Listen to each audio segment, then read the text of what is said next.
Hey guys, welcome to our channel. So in this video I'm going to tell you how to see or find drafts on Instagram. So simply first of all open your Instagram app.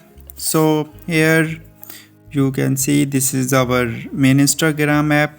So first of all what we need to do, you can see this is our profile page. So simply click on this positive button, click on post.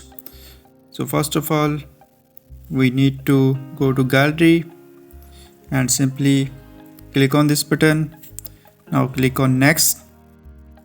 So now first of all we are going to save this draft.